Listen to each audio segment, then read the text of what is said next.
Photo IrisScanpix Thousands of Danish students will take to the streets of the Scandinavian country Thursday in protest at government changes to university education.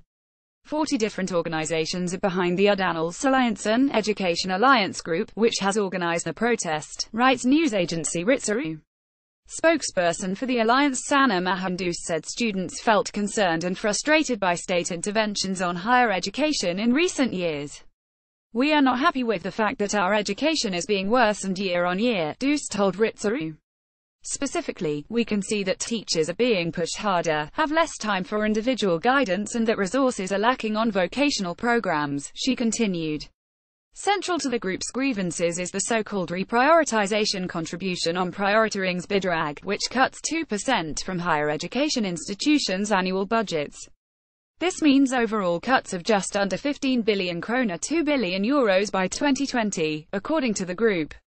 Denmark's Minister for Education Søren Pind was not available for an interview regarding the planned protests, reports Ritzau.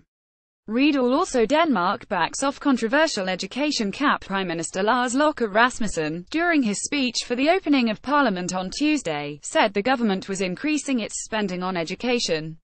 "We are now spending more on education than ever, more than 30 billion kroner €4 billion, alone on further and higher education. That is an increase of 30% over 10 years, the PM said. Although those figures are correct, that increase is a direct result of the increased number of young people enrolled on higher education programs, writes Ritzau. Despite an overall increase in spending, the amount of money being invested on each student is therefore decreasing, says Uddannelsesalliancen. So that sounds hollow, and it is a disgrace that the figures are presented as if education is being invested in," Doost said. Read also. Thousands protest Danish education cuts. Annette Nordstrom Hansen, chairperson of the Association for Upper Secondary School Teachers Gymnasieskolens Lærerforening, told Ritzau that she was also frustrated over political spin on education spending. Cuts have resulted in 1,100 fewer students in Denmark's gymnasia, the equivalent of sixth form college in the UK, as a result of the cuts, Hansen said. "We have always had the ambition of the next generation being better educated than the previous one, but the brakes seem to have been put on that right now," she said. The Liberal Alliance Party, which is part of Denmark's coalition government, says that cuts can be made to education without detriment to research and teaching.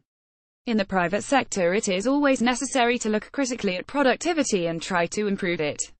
Leaders in the public sector are perhaps not used to looking at productivity in the same way, the party's education spokesman, Henrik Dahl, said to Ritzau. The demonstrations will take place in Copenhagen, Aarhus, Odense, Aalborg and Rønne at 4 p.m. on Thursday. Read also. Number of Danes accepted into higher ed falls for first time in years.